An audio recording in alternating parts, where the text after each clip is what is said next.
Bueno, entonces me parece que sea suficientemente claro lo que hemos visto, pero para mostrar cómo no es siempre tan claro el confín entre la mediocridad y el escándalo, ¿no? Voy a comentar un caso que he reportado aquí en mi libro, a página 103, quien quiere seguir, de un caso de un presbítero italiano, al que llamaremos el padre Pablo, un hombre joven, tiene 35 años, muy conocido en la zona donde vive y trabaja, en el sur profundo de la península, y también muy valorado, lo mismo por sus superiores que por la gente. Es muy extrovertido, buen conversador y dialogante con todo tipo de personas, con jóvenes y adultos, un hombre positivo y dinámico, con una amplia cultura y también con una cierta vida espiritual. Diríamos que es un sacerdote y consagrado prometedor, incluso de éxito, a juzgar por los aciertos pastorales y la aprobación que recibe también de sus superiores, que le encomiendan un par de cargos de responsabilidad en la provincia religiosa a la que pertenece. Delegado de vocaciones y director de una revista de cierto prestigio y bastante difusión. Su palabra, a través de la revista que dirige y de las conferencias y debates en los que participa, es muy apreciada. Algunos decían que era como el portavoz oficial de sus superiores y con mucha relación con la prensa. Por eso es una persona conocida. Podemos decir, por tanto, que el padre Pablo representa no el nivel medio del clero, sino algo más. Pero un día de verano sucede lo imprevisto. El padre Pablo es acusado formalmente de haber mostrado conductas de cierto carácter sexual hacia una adolescente durante un campamento. Lo que motiva la denuncia son algunas efusivas manifestaciones observadas por todos los acampados, desconcertados por la actitud del sacerdote. Él, en cambio, no le da importancia a estos gestos que realiza en público. El escándalo, dada la notoriedad del sacerdote, es notable. No se trata, pues, del maldito escándalo habitual del sacerdote de doble vida y que a escondidas mantiene relaciones prohibidas, incluso con menores. No, aquí la cosa es pública, a plena luz y en un ambiente vacacional. Pero precisamente lo que da que pensar es que el padre Pablo haya considerado, obviamente sin problemas de conciencia, que podía permitirse en público ciertos gestos con implicación del cuerpo y de los sentidos, como si se tratara de un juego, así lo llama él, hasta el punto de causar sorpresa y perplejidad entre los presentes, empezando por los muchachos, tan sorprendidos como para contárselo a sus padres, los cuales, muy preocupados, deciden denunciarlo. Es un contraste chocante. El que ha sido investido de un ministerio que lo convierte en formador de conciencias, a la luz del Evangelio, muestra aquí un nivel de sensibilidad moral inferior al de aquellos a quienes se está iniciando en el proceso de formación de la propia conciencia. Este parece ser el problema, la conciencia del célibe consagrado. Y no de un sacerdote cualquiera, repitámoslo, ni mucho menos de alguien que lleve una doble vida, ni por supuesto que pueda ser considerado un pervertido, sino de un sacerdote religioso apreciado, de un educador experto en comunicar la fe para hacerla creíble y en transmitir la belleza de la vocación para que otros puedan sentirse atraídos hacia ella. En resumen, y prescindiendo, repito, de cualquier juicio sobre la persona, podemos situar el celibato de padre Pablo en la parte del celibato observado, que corre el peligro de convertirse en mediocre y poco a poco puede deslizarse, y de hecho se desliza, hacia comportamientos cada vez más ambiguos, según las leyes bien conocidas del plano inclinado. Era simplemente un ejemplo real, muy real, porque es concretamente uno, lamentablemente, de los muchos casos por hacer y escribir este tipo de ejemplos tenía solamente la incertidumbre de la elección, ¿no? Porque, y ven cómo de la mediocridad se puede pasar sin particular, como decir, esfuerzo a la situación escandalosa y después escandalosa. Y entonces, por esto,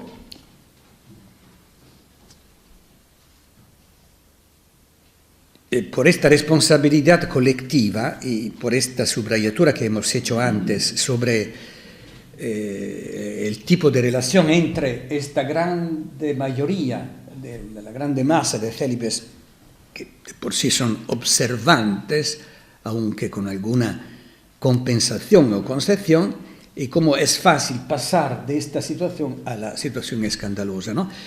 Y por esto hemos dicho, es importante considerar esta masa, esta mayoría de personas, ¿no? Y son importantes también las frases, ¿no? Como por ejemplo esta que hemos repetido, el escándalo de pocos es la consecuencia de la mediocridad de muchos. Y otra expresión que me parece muy eficaz, que no es simplemente eficaz porque suena en una cierta manera, sino porque dice la verdad, ¿no? La mediocridad es ya escándalo.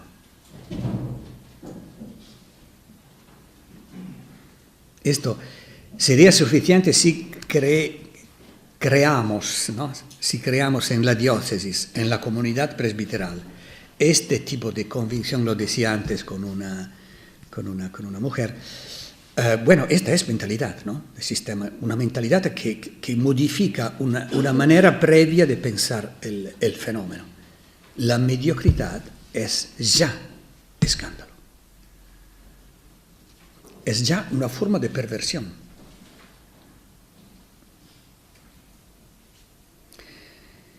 Si realmente nos queremos meter en el plano personal de la institución y ver la cosa desde el punto de vista institucional, o si queremos la Iglesia como nuestra familia, ¿no? Bien, eso es lo que debería preocupar no solo a los que tienen la autoridad, la preocupación por este virus de la mediocridad, aún más del escándalo, ciertamente porque aquel maldito virus es el que sirve como una incubadora. La mediocridad es como la incubadora, casi caldo de cultivo de los aún más malditos escándalos y abusos sexuales. En realidad, la mediocridad es ya escandalosa, es ya en sí perversión. Y aquí no funciona la lectura defensiva, por ejemplo, ¿se acuerdan de los escándalos sexuales? La causa, la raíz es la patología, la interpretación clínico-patológica, ¿no? Porque esta mayoría no tiene ningún problema patológico. Pero si decimos que la mediocridad es ya escándalo, bueno, la atención va sobre esta masa de personas. Por lo tanto, la más intensa atención debería dirigirse a las causas, incluso antes que a los efectos, para no hacer inconcluyente ningún proceso o intento de salir de esta situación. No es suficiente, por lo tanto, si bien en sí mismo es un deber, pensar cómo ayudar a las personas directamente responsables de los abusos, sino que necesitamos entender cómo intervenir en la masa. No tiene sentido esperar para intervenir cuando el error ya se cometió, sino que se debe prevenir lo más posible la formación de una lógica que poco a poco se aparta del sentido pleno de la virginidad. Así como no tiene sentido presentar el celibato como una ley o una obligación de grupo que pide renuncias, sino es esencial crear una mentalidad y presentar el celibato como en sentido positivo, como revelación, como hemos dicho antes, ¿no? El celibato, la virginidad, como revelación de la verdad del corazón humano. Sería una manera totalmente distinta de presentar no solamente la virginidad, sino de pensar toda la formación, y no solamente para los célibes, porque si es verdad todo esto, bueno, la virginidad dice la verdad del corazón humano, así como el carisma conyugal dice otra parte de verdad del mismo corazón humano. Los carismas ¿cómo se dice? Se encuentran, se complementan. Uno necesita el otro. Y es una cosa muy bella que a este encuentro sean presentes también los laicos, ¿no? No es aconsejable culpar solo la formación inicial. Es necesario poner las manos en la formación permanente, decidir asumirla y tomarla en serio, especialmente en el ámbito afectivo sexual, ya que la maduración en esta área es necesariamente progresiva, nunca termina, y que nadie se escapa en este aspecto. Debemos aprender a reconocer las señales y mensajes que hablan de las dificultades y sufrimiento mucho antes, cuando todavía se puede intervenir con éxito, las primeras etapas del plano inclinado, ¿no? Y cuánto es importante un clima de fraternidad, de corrección fraterna, alguien decía antes, ¿no? Para intervenir, ayudando, provocando el otro a ser vigilante, darse cuenta que está, ¿cómo se dice?, jugando con algo que es muy serio, que es necesario ser atentos. Y no es un signo de inteligencia espiritual ni psicológica juzgar conductas y gestos desde solo el criterio moral. ¿Es pecado o no? ¿Es un pecado mortal o solo venial? Ya que lo que es moralmente correcto, o al menos no transgresivo, no está dicho que sea psicológicamente conveniente. No es respetuoso culpar el eslabón débil de la cadena, como en repetidas ocasiones son los que han caído en estas conductas, e ignorar un cierto estilo general sacerdotal lleno de compensaciones, a veces sórdidas por hacer carrera en el poder. Estilo que es opuesto al entusiasmo y a la pasión, y que conduce en especial a los más vulnerables lentamente y tristemente siempre más abajo. No se trata de volver a los moralismos y prohibiciones del pasado, evidentemente, sino a entender que las crisis tienen una larga y lenta incubación, que tiene lugar en el sistema, y que es mucho más sabio y más productivo intervenir a tiempo, cuando el espíritu y la psique todavía son suficientemente libres. La atención de la que nace la intervención debería ser como un modo perceptivo, interpretativo típico del sistema Iglesia, formas en las que todos debemos crecer juntos y que es responsabilidad de todos favorecer, para madurar poco a poco una sensibilidad, mentalidad, para madurar poco a poco una sensibilidad prudente, inteligente, apasionada y vigilante. Y también vivida fraternalmente, porque vivir todo esto significa un cierto vínculo de fraternidad. Y sin duda tendríamos mucho menos escándalos si en la Iglesia fuera normal la corrección fraterna y la fraternidad. De esta manera se evitaría un fenómeno raro en estos casos. Se evitaría un fenómeno no raro en estos casos, o la posibilidad de pasar del celibato mediocre al celibato transgresor, como hemos ya dicho. Y querría proponer una última reflexión, con este título un poco singular: la fascinación indiscreta de la mediocridad. ¿Por qué la mediocridad es tan atrayente? No sé cómo decir, ¿no? Porque la masa ha decidido conscientemente o inconscientemente de habitar aquí, en la casa de la mediocridad. Es como una fascinación indiscreta. Queremos entender, de hecho, por qué la mediocridad tiene en sí más poder de atracción que la virtud. ¿Cómo es que el hombre que es libre y abierto a ambas posibilidades del bien y del mal, en realidad se deja más fácilmente seducir por lo que atrae hacia lo decadente y no por lo que lo atrae hacia lo bueno? Veamos lo que significa ser mediocre y cómo funciona. En dos partes. Primero, la contradicción. La mediocridad es una manera de ser y de actuar típica de los que siempre perciben su yo ideal.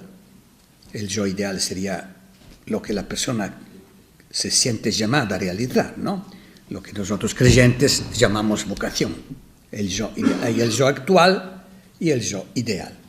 Bueno, la mediocridad es una manera de ser y de actuar típica de los que siempre perciben su yo ideal de una manera reductiva. Y lo reducen adaptando su comportamiento a criterios siempre menos exigentes para vivir una vida cada vez menos apasionada.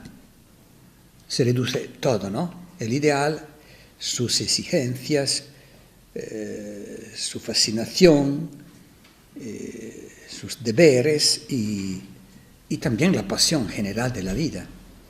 Pero sin cambiar pertenencia o estado vocacional. La persona es típico, ayer hemos visto la diferencia entre perseverancia y fidelidad, ¿no? Y bueno, muchas veces toda esta masa de personas son perseverantes, evidentemente. No son fieles, son perseverantes. Y que significa no cambian estado vocacional, permanecen en la estructura. Y parecería que estas personas hayan encontrado un compromiso entre el objetivo ideal y sus pretensiones subjetivas. En realidad, este compromiso es contradictorio, ya que nunca ha permitido poner en juego en su vida sus propios valores, nunca se ha entregado a ellos. Son personas que nunca se entregaron realmente a un valor, a un ideal de vida. Nunca han hecho locuras por ello, por el ideal. El mediocre es un amante, es un cultor del buen sentido y del realismo, así llamado, ¿no? El buen sentido o la sensación de mis propios límites. Es una manera de legitimar algo que es inauténtico. El buen sentido, el sentido de mis límites. A veces incluso logra parecer sabio y prudente este tipo, persona que tiene el sentido de sus propias limitaciones, que en un cierto punto, pero, se convierten en límites infranqueables, como una jaula que lo asfixia. El problema, cuando la persona se pone límites, ¿no? Cuando percibe cada provocación de la vida como algo que no puede superar estos límites, bueno, estos límites se convierten en bloqueos, ¿no? Un límite infranqueable que no se puede superar. La vida, por el contrario, la vida de cada persona, creo, cada creyente, cada sacerdote, es hecha continuamente de provocación a superar estos límites. Cuando la Virgen María ha recibido el anuncio del ángel, bueno, con el buen sentido no habría dicho que sí. Con el sentido de sus limitaciones habría dicho, no puedo, absolutamente. Sí, ha sido la primera reacción, pero inmediatamente resuelta en una actitud de confianza que ha permitido a la Virgen María de superar esta predisposición pagana, cuando mis límites me protegen del riesgo de correr una particular aventura de vida en la que soy provocado a ir más allá de mis límites. Bueno, la persona mediocre no supera sus límites, el buen sentido, ¿no? La persona prudente que mantiene su equilibrio de vida. En consecuencia, el mediocre es persona que vive menos en términos de calidad e intensidad en el vivir. Es uno que pierde gradualmente su sensibilidad, porque es persona que no se deja provocar por la vida y que todo interpreta según su manera de ver que no le da el valor, ¿no? de superar sus límites, de intentar algo de nuevo, de dejarse provocar por una energía que debería ser apasionada, ¿no? Todo está reducido en esta vida. El electrocardiograma es muy bajo, es muy, no tiene, ¿cómo se dice?, picos. No tiene la capacidad, libertad de dejarse atraer por lo que es bello, verdadero y bueno. No saborea la vida y se resigna a sobrevivir. No, esta persona puede ser que dice oraciones, pero no reza. Es distinto, ¿no? Rezar o decir oraciones. Este es el presbítero que dice oraciones y le hace decir a la gente, la pobre gente, ¿no?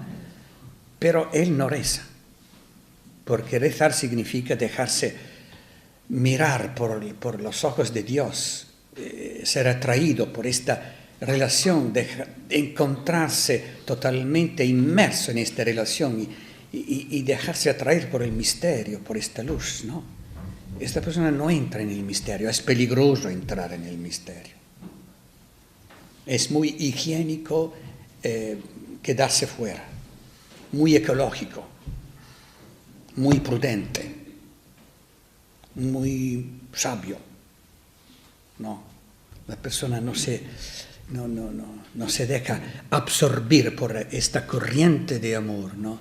Y es triste decirlo, pero en la vida de un sacerdote puede acontecer toda esta contradicción patente, evidente, ¿no? Decir un montón de oraciones, comprendida incluso la Eucaristía, sin rezar nunca,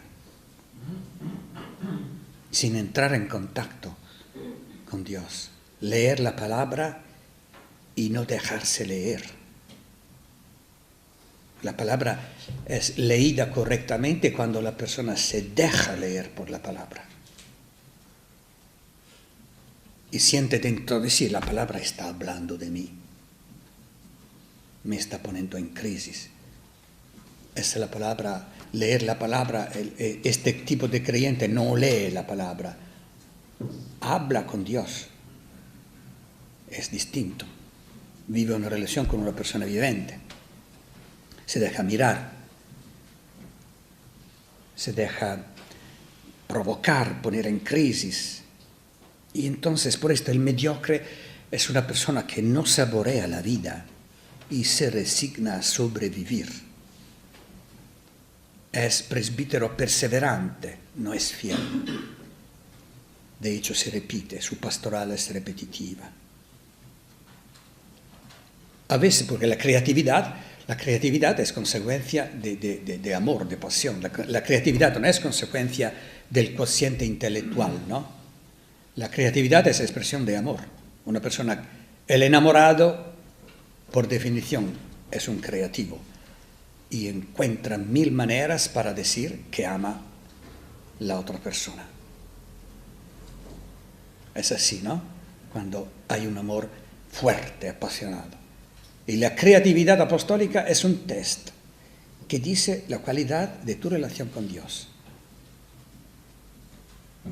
Porque solamente el enamorado puede crear, inventar cosas nuevas para transmitir la pasión, una pasión que ha iluminado su vida, que ha dado un sentido a su vida.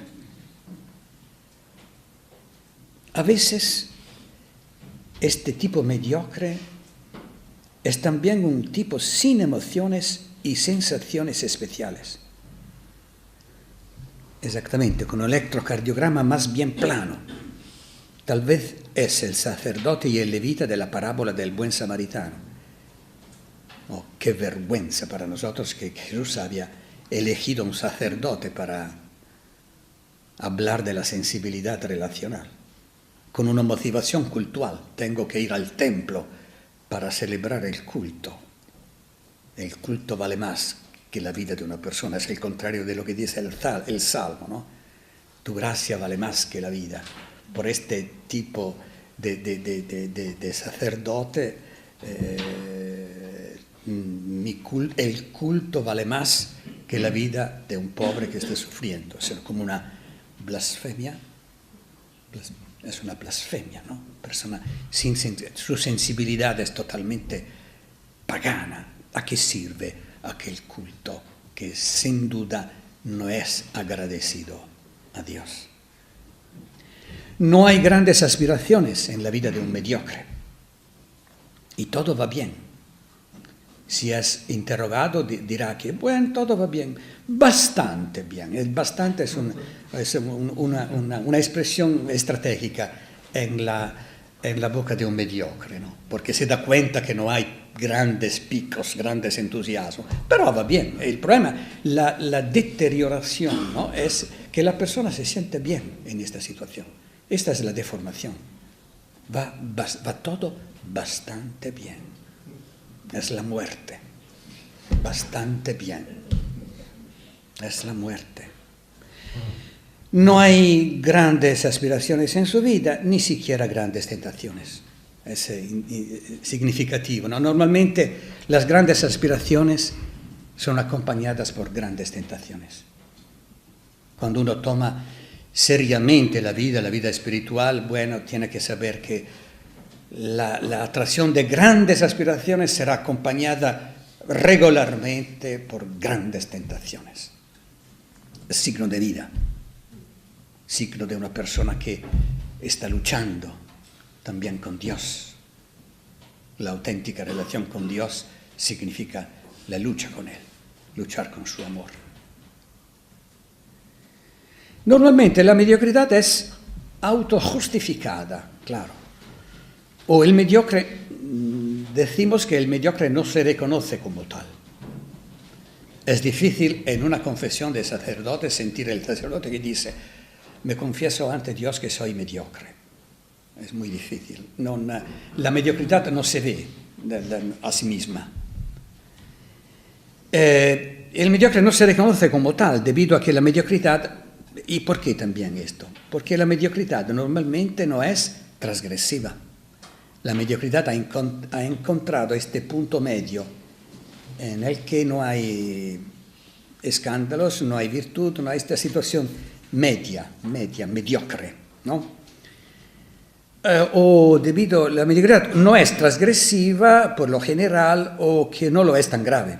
Podríamos decir que el arte del mediocre es haber encontrado una manera de no activar nunca las alarmas en su vida. En su vida nunca hay una alarma o la luz roja que indica una situación de emergencia. Por esto es que es relativamente tranquilo. Tranquilo es un adjetivo muy expresivo. Una persona tranquila. Pero es una falsa paz la suya. Habiendo perdido la libertad para disfrutar de la belleza de la vida, también ha perdido el valor de sufrir su propia situación y llorar por ella. Lo hemos dicho ayer, ¿no? La incapacidad de gozar y la incapacidad de sufrir. Con este término que en italiano es assuefazione, la persona perde ambas capacidades. No sufre, no goza y no sufre, no llora. Uno de los elementos, ¿no?, que prueban este tipo de explicación es que en muchos casos los autores de escándalos sexuales no han llorado. El auténtico autor de escándalos no reconoce no tiene la capacidad de la libertad de reconocer el sufrimiento de la víctima. En la mayoría de los casos no ha pedido perdón, el fundador del instituto en el cual yo he sido comisario pontificio, nunca ha pedido perdón. Algunas de las víctimas le han escrito diciéndole: Padre, te perdono del mal que tú me has hecho. Y él dijo: ¿del mal? ¿Cuál mal?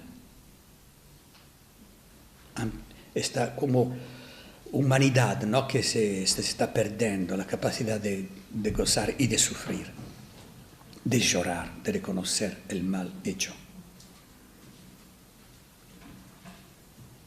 En pocas palabras, es mediocre incluso en la lectura de sí mismo y en el reconocimiento de su sufrimiento, pero también de su propio bien y de lo positivo que tiene. El mediocre no se quiere, sutilmente se desprecia.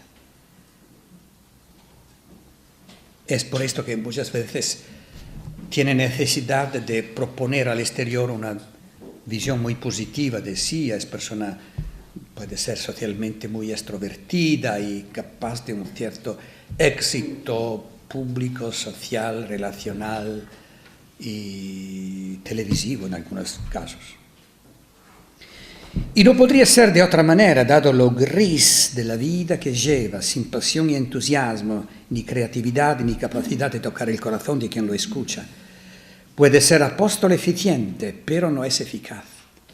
Otra distinción muy preciosa entre eficiencia y eficacia.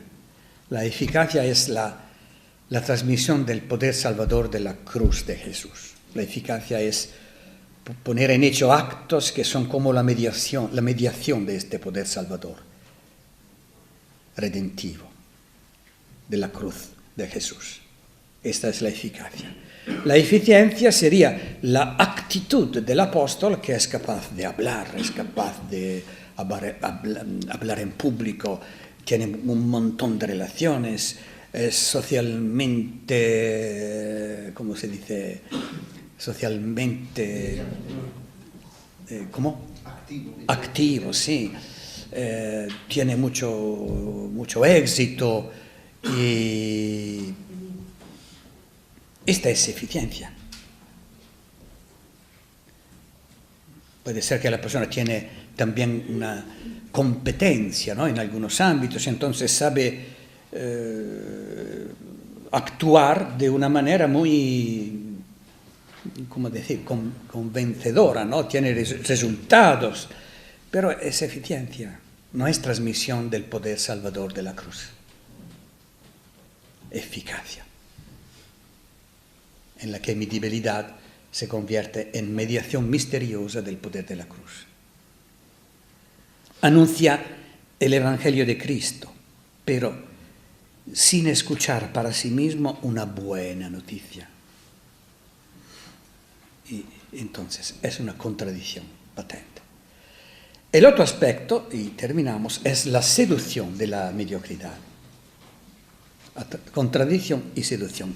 Tal vez a este punto podemos empezar a entender por qué la mediocridad atrae, aún más que el llamado a la virtud. La mediocridad es como la fuerza de gravedad que explota la tendencia natural que nos atrae hacia lo que nos cuesta menos, que explota la tendencia que es natural en nosotros, que nos atrae hacia lo que nos cuesta menos. Todos somos atraídos por lo que nos cuesta menos, no, por definición, o que nos llega más natural y espontánea y no nos pide cambiar, ¿no? Todo lo que nos pide de cambiar nos atrae menos, porque cambiar significa modificar el equilibrio de vida. El hombre es un animal muy, ¿cómo se dice?, que se adapta. Una vez encontrado un equilibrio, quiere de no modificarlo, porque el cambiar, el modificar nos costa. Y entonces, bueno, esta es la seducción, o una de las motivaciones de la seducción de la mediocridad. Somos atraídos por lo que nos cuesta menos, que nos llega más natural y espontáneo hacer, o que no nos pide cambiar. En este sentido, somos todos potencialmente mediocres. víctimas de esta fuerza natural, como la fuerza de gravedad. O hay un poco de mediocridad en todos nosotros. Esta es una manera inteligente de enfrentar el problema. Hazme ver la parte de mediocridad que todavía es presente en mi vida, en mi corazón. O la mediocridad, otra imagen, además de la fuerza de gravedad, la mediocridad es como una sirena que nos promete felicidad o nos convence de que no vale la pena complicarse la vida innecesariamente. No, el buen sentido de antes, ¿no? No conviene complicarse la vida innecesariamente, no vale la pena. En realidad la vida siempre es más complicada cuando uno decide no dar el máximo.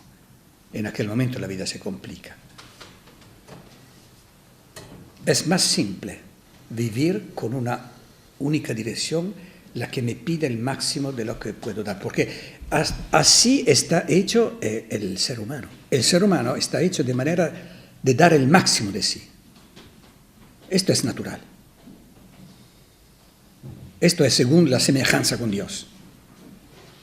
Esto es lo que da equilibrio dinámico, porque el equilibrio por lo que somos hechos es un equilibrio dinámico, que significa un equilibrio que camina progresivamente. No es un equilibrio estático, definitivo, en un punto puntual.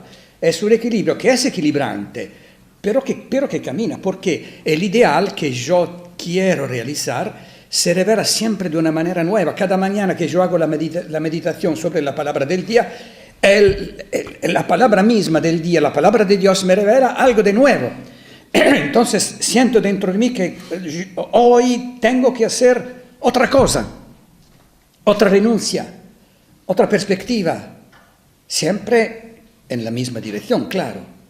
Pero es un equilibrio que se modifica continuamente, como se sposta, se deslocaliza siempre más adelante, ¿no? Esto es el equilibrio auténtico, un equilibrio dinámico, no estático. Entonces, cuando yo no doy el máximo de mí, en aquel momento estoy construyendo mi infelicidad. Pero lo que permite la mediocridad penetrar sin problemas en nuestros mecanismos mentales, más o menos conscientes, es su inocencia. Al menos al principio, como ya se dijo, no propone ninguna transgresión, solo pequeñas concesiones. Solo para respirar un poco y tomar lo bello de la vida, así se dice, ¿no? Para nada podría ser todo pecado, ¿verdad? ¿No? Y entonces, ¿por qué renunciar a todo? Esta es como una ilusión, ¿no? Que me traiciona, porque sería el comienzo de este plano inclinado, sutilmente inclinado al comienzo. La persona no se da cuenta que está construyendo su infelicidad. En realidad, la mediocridad es muy lógica y coherente, en el sentido de que siempre se involucra en esa zona o área en la que cada uno de nosotros es más vulnerable y menos despierto. Entonces, la mediocridad y la atracción, la seducción de la mediocridad normalmente se insinúa donde somos particularmente débiles, en nuestras incoherencias personales y fragilidad. Se convierte la mediocridad en una aliada, el guiño de ojo, cómplice astuta y engañosa. También porque, esta es su lógica, no se puede ni siquiera pretender resolver de inmediato la inmadurez, se requiere paciencia, ¿no? Y olvidando que gratificar una inconsistencia significa alimentarla, hacerla siempre más fuerte y más arrogante, ¿no? La persona que dice, bueno, tengo esta fragilidad, pero no puedo pretender de resolverla inmediatamente, entonces será una solución progresiva. Bueno, tiene un cierto sentido este tipo de expresión. Pero, atención, desde el punto de vista psicológico, una inconsistencia se alimenta de lo que ayer hemos llamado las repeticiones, ¿no? Si la inconsistencia está gratificada, bueno, se convierte en una pretensión siempre más fuerte. Entonces, lo que llamo paciencia, comprensión, podría ser exactamente el contrario. Porque, lo repito, si la inconsistencia está gratificada, gratificarla significa reforzarla. La próxima vez será más fuerte. Esta no es comprensión inteligente de mi problema. La mediocridad todavía atrae y seduce porque es un mecanismo de defensa. Nos defiende de la institución o de los diversos códigos de conducta cuando nos parecen demasiado exigentes. Pero parece especialmente defendernos de nosotros mismos y de nuestro super-yo percibido como demasiado rígido, o de perfeccionistas, o de algunos perfeccionismos, ¿no? Otro elemento que da una fuerza considerable a la presión de la mediocridad es el hecho de que hoy en día nos encontramos en una verdadera cultura de la mediocridad. Todo alrededor de nosotros es mediocre. La vida política, la vida social, relacional, lo que vemos en la televisión, lo que hacen personajes también importantes en la vida política pública. No, cuánta mediocridad. En la prensa, cuánta mediocridad. No, es una auténtica cultura de la mediocridad, en el sentido que se cultiva. Se hace no porque es como la consecuencia inconsciente de algo, no, hay como una voluntad, ¿no?, de incrementar esta situación en un contexto social dominado por una tendencia general a la baja en todas las áreas. Y podríamos preguntarnos, ¿también en la Iglesia? Atención, porque la cultura es como el aire que se respira, ¿no? Y la cultura penetra en cualquier lugar. No es suficiente una muralla, ¿no?, para prevenir la invasión de la cultura.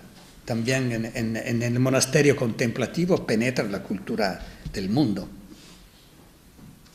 Y tampoco Donald Trump puede hacer algo, construir murallas para impedir y prevenir la migración de otra cultura, ¿no?, para no contaminar la cultura norteamericana.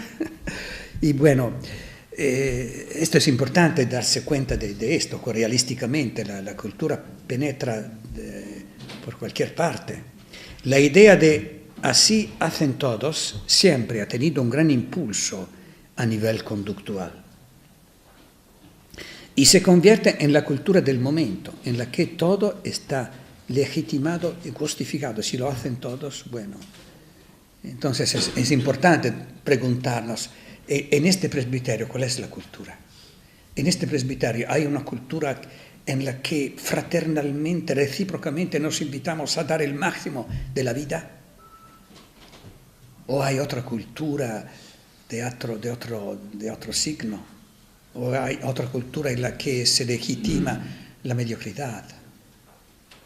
Y nos comunicamos algo que parece una broma, parece simplemente una manera de...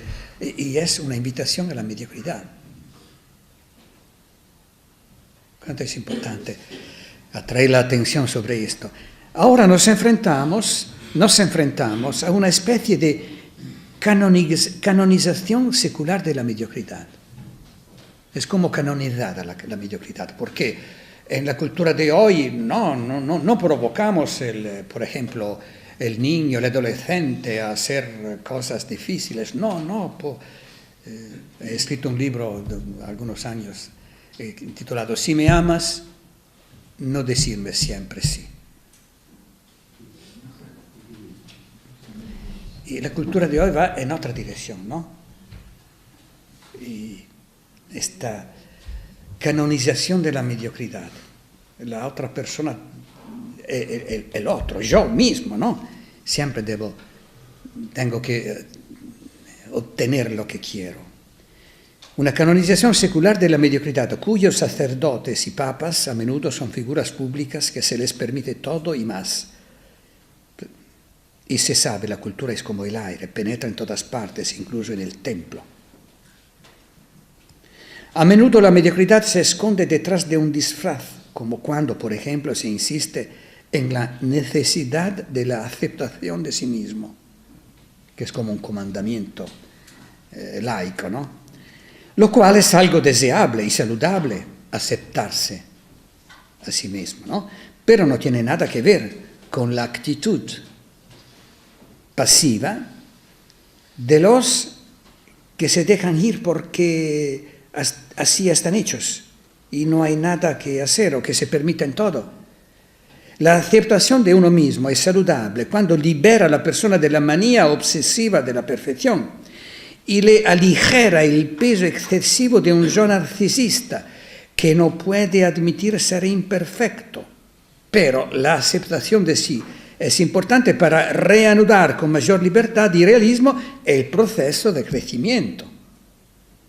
Uno aprende a aceptarse para caminar más rápidamente hacia el cambio de sí mismo, no para quedarse como es, convirtiéndose fatalmente mediocre. Es un equívoco psicológico, porque muchas veces es el psicólogo que dice, bueno, tú tienes un problema, que es el problema de la aceptación de ti mismo. ¿Y qué tengo que hacer, doctor? Y bueno, tú tienes que aceptarte a ti mismo. Sí, pero ¿qué tengo que hacer? Tú tienes que aceptarte, este es tu problema.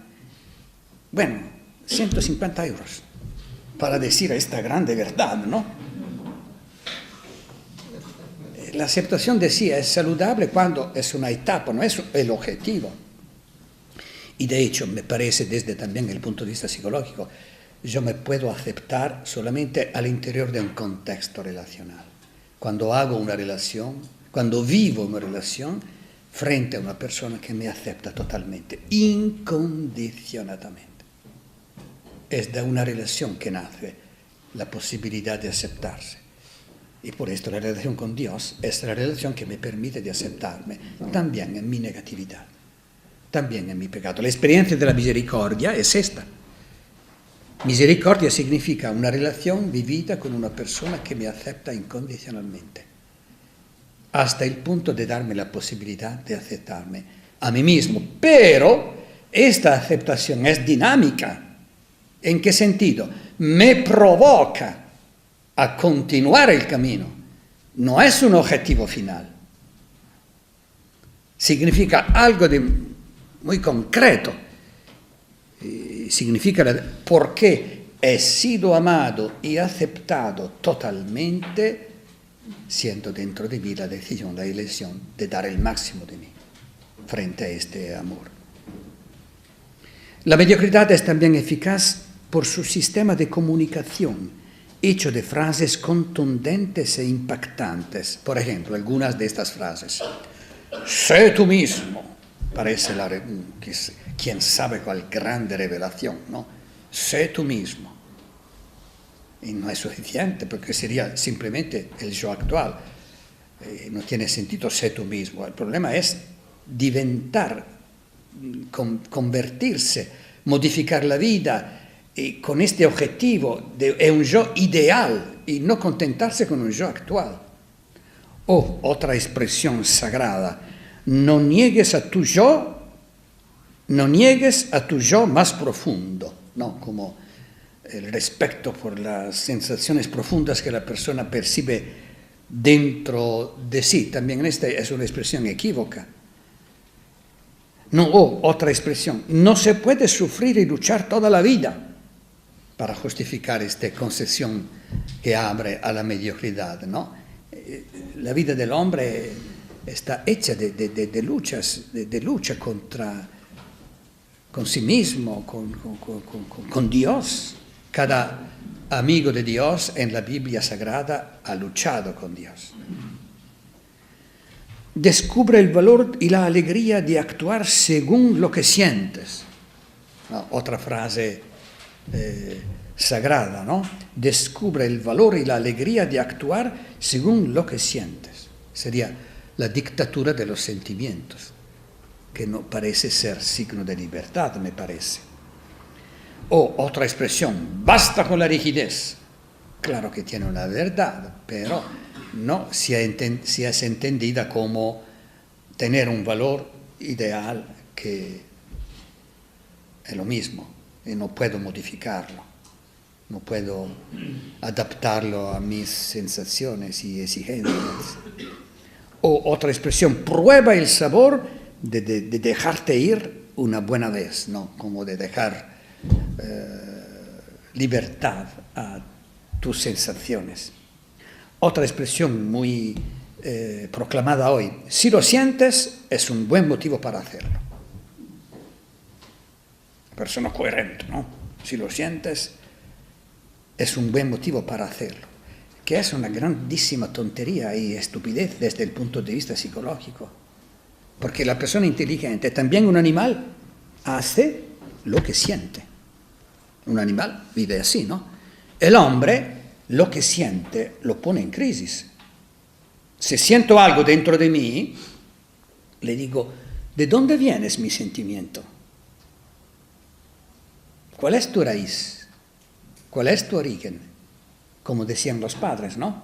Con los pensamientos. ¿De dónde vienen? ¿Son de los nuestros aliados o vienen del enemigo? Eso no es virtud, es manera de ejercer la inteligencia esta. No tiene ningún sentido decir, si lo sientes es un buen motivo para hacerlo. Esta es como una blasfemia psicológica, pero es una sentencia muy proclamada hoy y que abre de nuevo a la dictadura de los sentimientos. Dictadura de los sentimientos significa he perdido mi libertad, estoy perdiendo mi libertad. O no niegues tus emociones, claro, es verdadero, no negar las emociones, pero para hacer el peregrinaje que hemos dicho ayer, ¿no? ¿Se acuerdan? Desde reconocer las emociones es acto hecho de sinceridad, que no termina allí. No es suficiente dar un nombre a las emociones. Es importante ver de dónde vienen estas emociones. ¿Qué significa en mí? Si siento una emoción, ¿no? Me acuerdo una vez me contaron de un monasterio de monjas en el cual una monja joven había participado a un curso tenido por un sacerdote psicólogo. Es una categoría que os recomiendo, los sacerdotes psicólogos. Y este sacerdote había dicho que es importante no niegar las emociones y expresarlas a las emociones, los sentimientos, porque ese es un acto de transparencia. Y entonces no tiene sentido reprimir las emociones y no decirlas. Y si sientes una emoción negativa hasta una persona, bueno, es buena cosa decirlo. Y esta hermana jovencita vuelve a su comunidad y le dice a la superiora que el padre psicólogo ha dicho que es importante decir las emociones. Y bueno, tienen un encuentro, en las Filipinas esto ha sucedido, ¿no? Con muchas hermanas misioneras, ¿no? Y a un cierto punto hay un contraste entre esta monja joven y otra monja anciana, mayor, misionera. Y esta joven a un cierto punto le dice a esta hermana, yo te odio, te he siempre odiado, pero me han dicho que no se puede decirlo, ahora me han dicho que no, es buena cosa decirlo y hace bien a la salud, y te lo digo, te odio. Esta monja mayor, que era mayor y entonces anciana con problemas de oído, ¿no? Piensa de no haber entendido bien. Y le dice, ¿qué has dicho, hermanita mía? Que te odio, y te lo repito. Bueno, la hermana mayor murió en el momento, en el instante, ¿no? Pero me dijeron, interesante, lo que pasó a las otras, ¿no? En esta comunidad numerosa, ¿no? Como decir, así, Se pueden decir los sentimientos. Y entonces yo tengo que decirte a ti, y yo tengo que decirte a ti, heridos y muertos de esta reunión comunitaria. Porque esta es una cosa imbecille, se dice en italiano, imbécil, totalmente imbécil. Decir los sentimientos. Sentimientos yo tengo que ver dentro de mí, estos sentimientos de dónde vienen. Viene de la parte infantil de mí. Viene de la parte inmadura de mí. Entonces, ¿qué sentido tiene decirlo? Tengo que convertirlo en sentimiento, no decirlo. Sobre todo si este sentimiento implica a otra persona, a la cual claramente no es agradecido sentirse, oírse que la otra tiene este tipo de sentimiento. El problema es tuyo, hermanita mía. ¿Qué sentido tiene tu virginidad si en tu corazón, virgen puro y casto como lo de un ángel, hay lugar por el odio? ¿Qué sentido tiene ser virgen? Quiero decir, hay espacio y posibilidad de reflexionar. ¿Cuál es el sentido de este sentimiento? Es una ocasión de hacer un serio examen de conciencia, porque es una contradicción evidente, una virginidad que odia. ¿Qué sentido tiene tu castidad? ¿Qué sentido tiene tu observancia? Que te hace pura como un ángel y capaz de odiar como un demonio. Entonces, tenemos la mediocridad se alimenta de estos equívocos. Y con estas afirmaciones, ¿no? Sentencias, frases, alégrate de quién eres, también el Señor te acepta como eres. ¡Qué lindo! Y entonces, ¿dónde está la conversión? El camino de renuncia, el decir, no, yo tengo que cambiar, modificar mi equilibrio de vida. Todas estas expresiones tienen cierta apariencia de verdad, pero al caer en la subjetividad terminan por llevar hacia la decadencia. Y terminamos. La mediocridad finalmente paga. Cuando uno acepta este moderno mandamiento, de alguna manera se paga por la sociedad o por el grupo al que se pertenece. Quien lo asume es porque no perturba el sistema, ¿no? Muchas veces la mediocridad, la persona que acepta de ser mediocre, bueno, es aceptado por el sistema, porque una persona mediocre no pone en crisis el sistema. Entonces, ahora no quiero problematizar la cosa, pero el sistema, algunas veces el sistema se alimenta de la mediocridad y te acepta, ¿no? Si tú no me disturbas, yo te acepto. Si tú no me pones en crisis como sistema, yo te doy la posibilidad de pertenecer a la categoría. Y tú perteneces a la categoría en la medida en que no la pones en crisis, que significa aceptas su mediocridad. Es terrible pensar que todo esto pueda ser presente también en nuestras realidades comunitarias, en el sistema iglesia, en el sistema parroquia también, ¿no? Y la mediocridad es bienvenida. Es la bienvenida porque no turba y no disturba. E viva los mediocres. Quien, por el contrario, de alguna manera se opone a la mediocridad, incluso sin proclamarse en particular simplemente porque no renuncia a su propio ideal de valores, es como una espina en el grupo. Ahora no quiero hacer una consideración global y universal. También hay casos en los cuales la persona se opone a una cierta mentalidad por sus propios problemas y se ilusiona de ser el profeta o el asceta, ¿no? Pero hay esta posibilidad, ¿no? De que la mediocridad se convierta en elemento estructural que permite al sistema de seguir funcionando como sistema mediocre. Bueno, terminamos.